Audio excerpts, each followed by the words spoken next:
अस्सलाम वालेकुम नाज़रीन, सिंध टीवी न्यूज़ के प्रोग्राम कराची डायरी में आऊँ जो मेज़बान बशीर संजानी। नाज़रीन 14 अगस्त हूँ तो पाण हर साल वॾे जोश ऐं जज़्बे सां मल्हाईंदा आहियूं, पर हिन साल वधीक जेको आहे सो उनखे अहमियत ॾिनी पई वञे। इन जे करे जो हिन भेरे इंडिया के पाकिस्तान तरफ़ां तमामु हिकिड़ो सबक़ सेखारियो वियो, जेको 2 ॾींहंनि में जेका नंढड़ी हिकिड़ी जंग लॻी उन में आख़िरकार उन्हनि खे गोॾा खोलणा पिया। उन ख़ुशीअ में हिन भेरे पूरे पाकिस्तान के पाकिस्तान जे झंडनि सां सिंगारियो वेंदो। ख़ासि करे पाण जेकॾहिं सिंध जी ॻाल्हि कयूं त सिंध गवर्नमेंट तरफ़ां, सिंध हुकूमत तरफ़ां हिन भेरे मार्का हक़ जे उनवान हेठि 14 अगस्त जो ॾिहाड़ो जेको आहे उहो मल्हायो पियो वञे। पहिरीं खां 14 अगस्त ताईं शहर जे मुख़्तलिफ़ इलाइक़नि में बशमूल कराची तक़रीबूं वग़ैरह थींदियूं, झंडा फड़काया वेंदा, स्पोर्ट्स जा जेके आहिनि उहे प्रोग्राम वग़ैरह कया वेंदा। 14 अगस्त ताईं तमामु हिकिड़ो शानदार ईअं सम्झो त शहर खे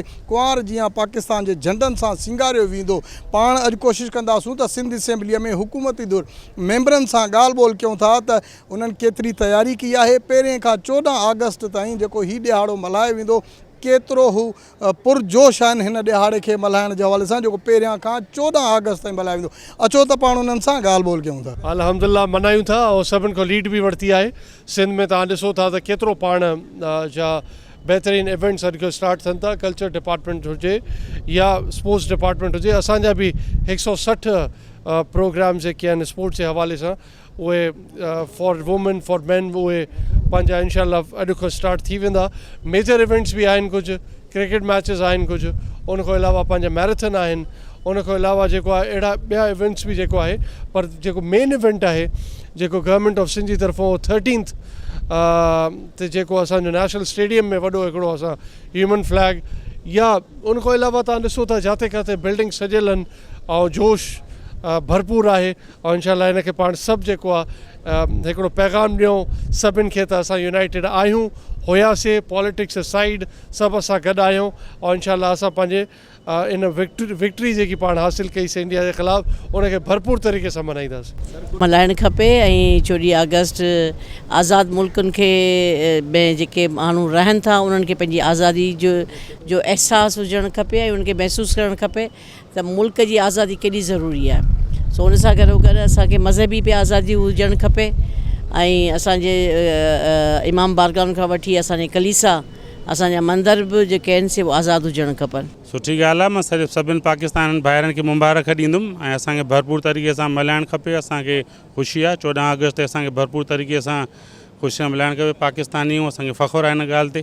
इंडिया खे घणी ख़बर पई चुकी आहे ऐं हक़ीक़त में त मुसलमाननि खे पंहिंजो अलाह ताला ते भरोसो रखी अहिड़ो ई क़दम खणी रखणु खपे ऐं ग़ैर मुस्लिम जेके बि आहिनि उन्हनि जे लाइ कोई बि अहिड़ी अलाह ताला जे पास वटि काई बि अहिड़ी गुंजाइश न आहे। मुसलमाननि जे लाइ वधि में वधि हिमत ऐं ताक़त अलाह ताला ते भरोसो रखिजे त थींदो इंशाल्लाह। छा चवंदासूं, असांजो पाकिस्तान आहे। असां 14 अगस्त लाइ अॼु खां असां शुरू थिया आहियूं ऐं 14 अगस्त ई असां इहो पुरजोश तरीक़े सां इहो जेको आहे सो असां मल्हाईंदा रहंदासूं। ऐं तव्हां सभिनी खे मल्हाइणु खपे, पूरे पाकिस्तान खे मल्हाइणु खपे। असांजो मुल्क आज़ादु आहे, असां सभु आज़ादु आहियूं ऐं पाकिस्तान ज़िंदाबाद। बिल्कुलु इंडिया खे भरपूर जवाबु मिलियल आहे पाकिस्तान जे तरफ़ां ऐं असांजी अफ़वाज़ जेका फ़ौज आहे असांजी उनखे आउं सलाम पेश कयां थी। असांजे नौजवान भरपूर तरीक़े सां उन्हनि खे जवाबु ॾिनो ऐं मुंहुं तोड़ जवाबु ॾिनो ऐं इंडिया खे ख़बर पइजी वई त पाकिस्तान कमज़ोर कोन्हे ऐं असां कमज़ोर कोन आहियूं। पाकिस्तान ज़िंदाबाद। सर, मार्का हक़ जे नाले सां जेको आहे उहो अनाउंस कयो आहे, जेको पूरो सॼो 1 अगस्त खां 14 अगस्त ताईं थींदो ऐं हुन में गेम्स में स्पोर्ट्स में बि तव्हां ॾिसंदव त 114 जेको गेम्स आहिनि हुन में चीफ मिनिस्टर मोहम्मद बख्श महर साहब ऐलान कया आहिनि ऐं इंशाल्लाह हर डिस्ट्रिक्ट में पूरे सिंध में जेको आहे उहो असां गेम्स बि कंदासीं ऐं बचम कुशाई बि कंदासीं ऐं भरपूर तरीक़े सां पाकिस्तान जी जेकी आहे जश्न आज़ादी हिन दफ़े सभु ॾिसंदा त पाकिस्तान कीअं आज़ादु त थियो आहे। असां पाण आज़ादु त आहियूं, इंडिया खे ॾेखारींदासीं त असां पाकिस्तानी क़ौम आहियूं ऐं हिकु क़ौम आहियूं, मज़बूत आहियूं ऐं कंहिंसां डिॼंदा न आहियूं। सभिनी खां पहिरीं ऐं मुबारकबाद ॾींदुसि। 1 अगस्त आहे ऐं अॼु जुमे जो बाबरकत ॾींहुं आहे। हीअ अज़ीम मुल्क 27 रमज़ान ते जुमे जे ॾींहुं ठहियो 14 अगस्त ते। सो इन करे ही वरी जुमे जो बाबरकत ॾींहुं आहे, अगस्त जो महीनो आहे। सो सॼी क़ौम खे मुबारकूं। मार्क हक़ जी ॻाल्हि आहे, उहो त यकीनन हिकिड़ी वॾी तमामु वॾी कामयाबी आहे, पर हिन मुल्क जो ठहणु इन खां वॾी का कामयाबी सोचे कोन थी सघिजे। सो असांखे खपे त पूरो मुल्क जा 25-24 करोड़ माण्हू ही सॼी दुनिया खे मैसेज ॾियनि त हा असीं हिकिड़ी दिलेर क़ौम आहियूं, हिकिड़ी अज़ीम रियासत ठही ऐं उनखे अॻिते वधाइण लाइ असीं पुरज़म आहियूं ऐं इंशाअल्लाह ताला ही मुल्क तरक़ी कंदो। साईं बिल्कुलु ज़ाहिर आहे असांजो इंडिपेंडेंट डे आहे ऐं हर सूबे खे हर माण्हू खे इंडिविजुअली ऐं गवर्नमेंट सतह ते हर सतह ते इदारनि जे सतह ते मल्हाइणु खपे ऐं मल्हाइणु ज़रूरी आहे। त इन अफ़रा तफ़री जी मायूसियुनि जे दौरनि में जॾहिं असां पंहिंजी आज़ादी यादि कयूं, पंहिंजा फतूहात यादि कयूं, त हीअ हिकिड़ो सुठी ॻाल्हि आहे, हिकिड़ो सुठो एक्टिविटीज़ थींदो ऐं माण्हुनि खे हिकिड़ो जोश बि ईंदो त वाक़ई हीअ असांजो मुल्क आहे, असांजो वतन आहे, असां इनखे ओन कयूं। पर रुगो 14 अगस्त मल्हाइण सां मसइला हल कोन थींदा। असां 14 अगस्त मल्हाए करे पंहिंजी ज़िमेदारियूं, पंहिंजी मुल्की ज़िमेदारियूं, पंहिंजी जेकी बि असां ते ज़िमेदारी आहिनि, असां बसि मतिलबु इन मुल्क आज़ादु थियो, असां रहूं था, पर इन आज़ादी खे बचाइण जे लाइ, इन आज़ादी खे सभिनी ताईं पहुचाइण जे लाइ असांखे जदोजहद करणु खपे। असांखे पंहिंजी माण्हुनि खे, पंहिंजे अवाम खे, पंहिंजे जेके बि पाकिस्तान जा सिटीज़न्स आहिनि उन्हनि खे इहो अहसासु ॾियारणो आहे त वाक़ई हिकिड़ो आज़ादु मुल्क जा वासी आहिनि ऐं आज़ादी सां रही करे ज़िंदगी गुज़ारे सघनि था। ये ॾिसो 14 अगस्त हर साल जे वांगुरु हींअर बि इंशाल्लाह जोशो ख़रोश सां मल्हायो वेंदो ऐं हिन जगह जेकी CM साहब जे अहकामात आहिनि, मार्का हक़ जे उनवान जे हेठियां मल्हाईंदासीं, जेकी ज़िलत आमेज़ शिकस्त इंडिया खे मिली पाकिस्तान जे असांजे फील्ड मार्शल जे हथां, उन्हनि खे असां इंशाल्लाह अहिड़े जोशो ख़रोश सां मल्हाईंदासीं कि पूरी दुनिया ॾिसंदी इंशाल्लाह। जो त 14 अगस्त मुल्क जी आज़ादी जो ॾिहाड़ो हर साल त जोश जज़्बे सां मल्हाईंदा, पर हिन साल मरकाए हक़ जे उनवान हेठि सिंध हुकूमत ऐलान कयो आहे पहिरीं खां 14 अगस्त ताईं धाम धूम सां पाण मल्हाईंदासूं ऐं इंडिया खे ॿुधाईंदासूं। शिकस्त उन्हनि खे अची वई आहे। न आउं सभ खां पहिरियां ई सिंध हुकूमत जे तरफ़ां हीउ जेको तारीख़ी ऐलान कयो वियो आहे 1 अगस्त खां 14 अगस्त ताईं जश्न आज़ादी, ऐं सम्झां थो पाकिस्तान जे तारीख़ में कंहिं बि सूबाई हुकूमत जे तरफ़ां इहो पहिरियों मौक़ो आहे जो असां हेॾे वॾे पैमाने ते ऐं पाकिस्तान जश्न आज़ादी सेलिब्रेट करे रहिया आहियूं। ऐं हुन मौक़े ते पाकिस्तान जे पूरी क़ौम खे वाधायूं मुबारकबाद ॾियां थो। उन सां गॾोगॾु असांजे सिक्योरिटी इदारनि खे ऐं जमहूरियत पसंदि माण्हुनि खे, सिविल सोसाइटी जे माण्हू, मीडिया जे माण्हुनि खे, उन्हनि सभिनी खे मुबारकबाद ॾियां थो जिन हर वक़्तु पंहिंजे मुल्क ऐं क़ौम लाइ ख़िदमतूं कयूं आहिनि।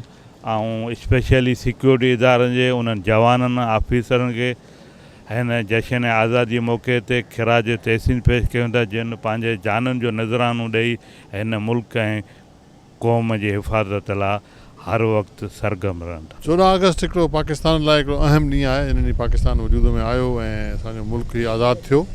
ऐं अॼु जेको हिन दफ़े जी ख़ासि तौर ते हुनजी अहमियत इहा आहे त इंडिया जे हवाले सां, हिंदुस्तान जे हवाले सां जेका हुनखे शिकस्त ॾिनी पाकिस्तानी फ़ौज, हिनखे जेका हुनखे जहाज़ बि हुनजा किरायूं ऐं मतिलबु हुननि खे ॿिए लफ़्ज़नि में हुननि खे शिकस्त ॾेई करे हुननि जो मोराल डाउन कयूं, त उहो बि हिकिड़ो जश्न आहे असांजे लाइ, पाकिस्तान जे लाइ। उहो असां गॾिजी करे मल्हाईंदासीं। 14 अगस्त असां गॾिजी करे डबल जश्न कंदासीं। 14 अगस्त हूअं त हर साल जोश ऐं जज़्बे सां मल्हाईंदा आहियूं, पर हिन साल ख़ासि करे सिंध हुकूमत मरकाए हक़ जे उनवान हेठि मल्हाए पई।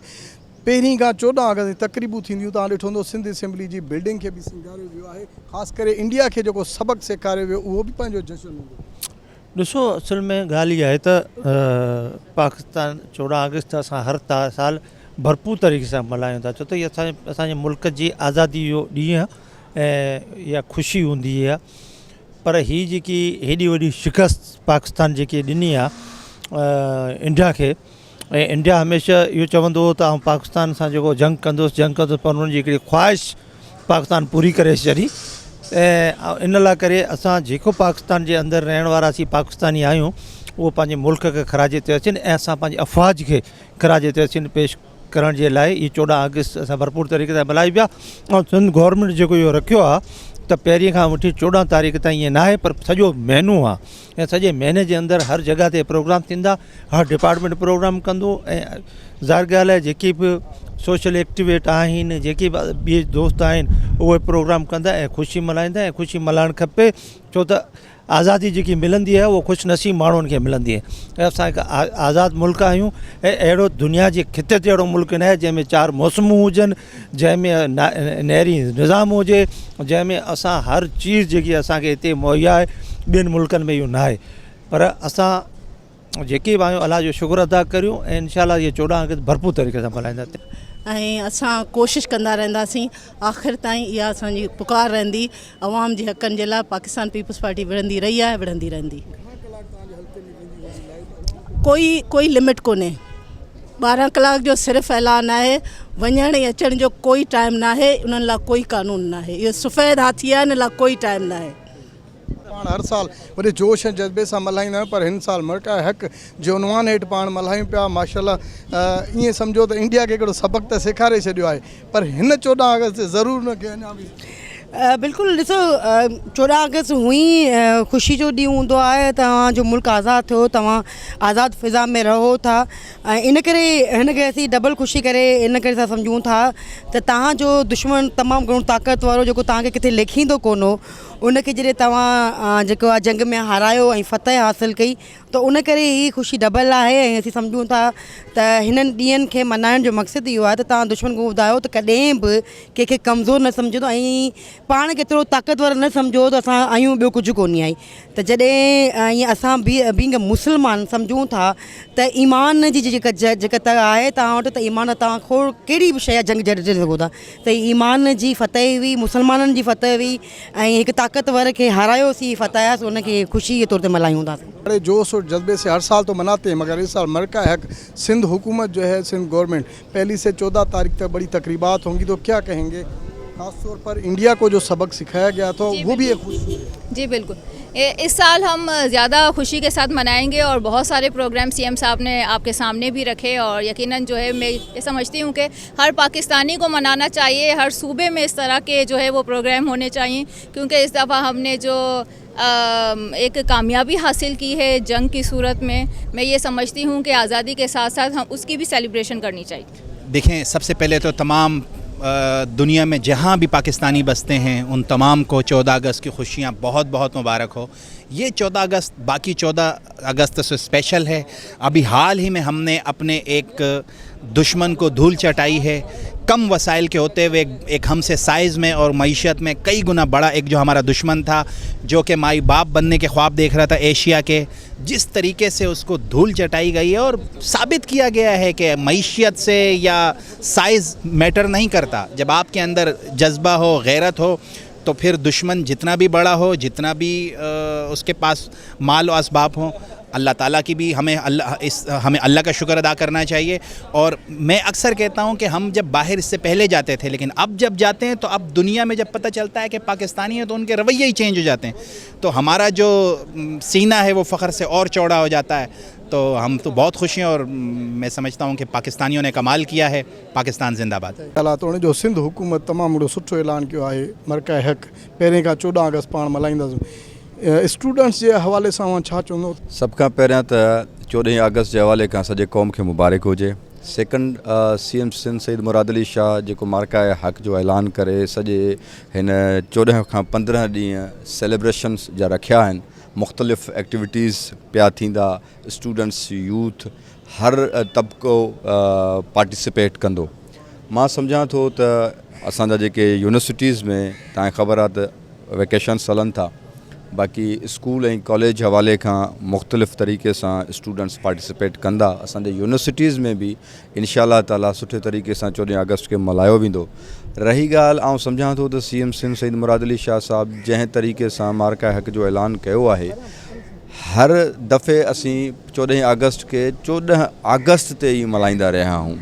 ऐं तव्हां ॾिठो पए त ही उहो ॾींहुं आहे, हिन ॾींहं ते असांजे मुल्क जे वॾनि लीडरनि क़ाइद आज़म मोहम्मद अली जिन्ना जंहिं वॾी जिदोजहद ऐं क़ुर्बानी करे मुल्क आज़ादु करायो, त असांजे यूथ, यंगस्टर्स ऐं न्यू जनरेशन खे पिण इन ॾींहं जी अहमियत हुअणु घुरिजे। अहमियत तॾहिं थींदी, यादगिरियूं तॾहिं थींदियूं जॾहिं असीं उन्हनि शयुनि खे यादि कंदासीं। त ही 14 खां 15 ॾींहं मुसलसल जॾहिं पार्टिसिपेशन्स थींदा त मां सम्झां थो त इहो हिकिड़ो वॾो क़दम खयों वियो आहे जेको यादगार रहण वारो आहे। त इंशाअल्लाह ताला सॼी मुल्क, सॼी सिंध, स्पेशली सिंध जो अवाम 14 अगस्त के भरपूर तरीके से मल्हाईंदो। जिंदाबाद। धूमधाम से मनाते हैं। इस दफ़ा कुछ डिफरेंट ही है क्योंकि इंडिया को धूल जो चटाई है। क्या कहेंगे मार्का हक पहले से 14 अगस्त तक? देखिए जी, हमने तो बहुत सी जंगें सुनी हैं।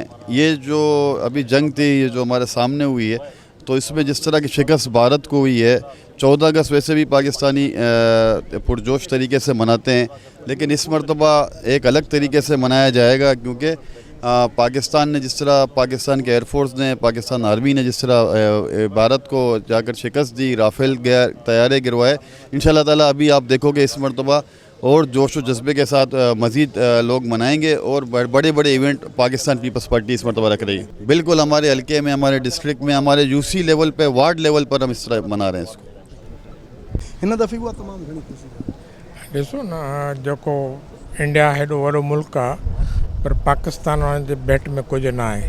पर पाकिस्तानी अफ़वाज, हवाई फ़ौज, बहरी फ़ौज, हुननि खे उहो करे ॾसियो जेको न थियणो हो ॿिनि ॾींहंनि में। ऐं उन्हनि खे जेको ॿाहिरी दुनिया में बि बिलावल साहब वियो, वफ़द वियो, उन पाकिस्तान जो इमेज पंहिंजो उजागर कयो ऐं उन्हनि खे सॼी दुनिया तस्लीम कयो आहे। उन हवाले सां जेका 14 अगस्त आहे, इंशाअल्लाह CM साहब ऐं सिंध जो माण्हू जेको ऐलान कयो आहे त वॾी जोश जज़्बे सां मल्हाईंदा। हिन दफ़े CM सिंध भी ऐलान किया है, सिंध मरका हक जे उनवान हेठि पाण मल्हायूं पिया, ख़ासि करे इंडिया के जो सबक सेखारियो हिकिड़े 2 ॾींहंनि में, छा चवंदा? साईं यकीनन ही एक तारीख़ी असीं जेको पंहिंजो योम आज़ादी मल्हाईंदासूं मारका हक़ जी सूरत में। ऐं मारका हक़ सूरत जेको आहे सो सॼी दुनिया उनखे तस्लीम कयो आहे जेको आहे पाकिस्तान जी जेका वाज़े फतेह थी आहे इंडिया जे अगेंस्ट। ऐं सिंध छा पर पूरे पाकिस्तान में, हालांकि CM साहब ऐलान कयो आहे त योम आज़ादी हिकिड़ो तारीख़ी योम आज़ादी हूंदो। ऐं आउं सम्झां थो तक़रीबूं अॼु खां 1 अगस्त खां वठी 14 अगस्त ताईं मुसलसल जेको आहे सिंध हुकूमत अनाउंस कई त तक़रीबूं कंदासीं। आउं सम्झां थो सिंध जो हर जेको आहे आम माण्हू या जेको बि सिंध जो जेको आहे सो तालुक़ु रखे थो, उहो यकीनन पुरजोश तरीक़े सां आउं सम्झां थो त हीउ जेको आहे सो योम आज़ादी मल्हाईंदो। नाज़रीन, अॼु सिंध असेंबलीअ में हुकूमती धुर मेंबरनि सां 14 अगस्त जे हवाले सां पाण उन्हनि सां ॻाल्हि ॿोल कईसूं। हूअं त 14 अगस्त वॾे जोश ऐं जज़्बे सां पाण मल्हाईंदा आहियूं। हीअ असांजे मुल्क जी आज़ादी जो ॾिहाड़ो आहे। मर्द, औरतूं, ॿार, ॿुढा जेके आहिनि सभु पाकिस्तान जा झंडा खणी करे हीउ ॾिहाड़ो वॾे जोश ऐं जज़्बे सां ख़ुशियुनि सां मल्हाईंदा आहिनि। पर ख़ासि करे हीउ जेको साल आहे, हिन साल जेको सिंध हुकूमत बि ऐलान कयो आहे त उन में पहिरें खां 14 अगस्त ताईं जेके आहिनि उहे तक़रीबूं मुनक़िद कयूं वेंदियूं।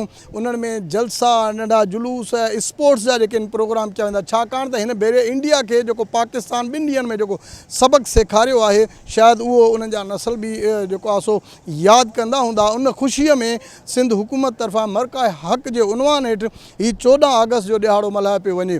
अॼु बि केतिरियूं जेके आहिनि हुकूमती धुर जे जेके औरतूं आहिनि मेंबर्स, उहे पाकिस्तान जे झंडे वारा जेके लिबास पाए करे हिते पहुतल हुयूं। उन सां गॾोगॾु वाइट कपिड़नि में जेके असांजा MPs हुआ उहे बि हिते पहुतल हुआ। तमामु हिकिड़ो वॾो ख़ुशीअ वारो माहौल हुयो। जॾहिं त मोहम्मद बख्श महर सां ॻाल्हि ॿोल कई, हुन चयो स्पोर्ट्स जा जेके आहिनि प्रोग्राम उहे बि कराया वेंदा। पहिरें खां 14 अगस्त ताईं सॼे शहर के कुंवार जीअं सिंगारियो वेंदो, झंडनि सां सिंगारियो वेंदो। स्कूलनि में मुख़्तलिफ़ जेको आहे सो डिपार्टमेंट में झंडा वग़ैरह लॻाया वेंदा। उन पूरे शहर के जेको आहे सो झंडनि लाइटुनि सां कुंवार जीअं सिंगारियो वेंदो। ऐं असीं हिकिड़ी मज़बूत क़ौम आहियूं। असांखे फ़ख़ुरु आहे त पाकिस्तान जी क़ौम, असीं हिकिड़ी आज़ादु क़ौम आहियूं, पंहिंजी आज़ादु फ़िज़ा में रहूं था पिया। जेकॾहिं इंडिया जेकॾहिं हरकत कई त 2 ॾींहंनि में उनखे उनजो रिज़ल्ट मिली वियो त पाक फ़ौज ऐं उनजी आवाम हिकु त हिकु गॾु आहे पाक फ़ौज सां। ऐं वरी पाक फ़ौज 2 ॾींहंनि अंदरि जेको उन्हनि खे सबक़ु सेखारियो, शायदि उहो उन्हनि खे यादि हूंदो। कराची डायरी जे अॼोके प्रोग्राम में पंहिंजे मेज़बान बशीर संजराणी खे ॾींदा इजाज़त। अल्लाह भाई।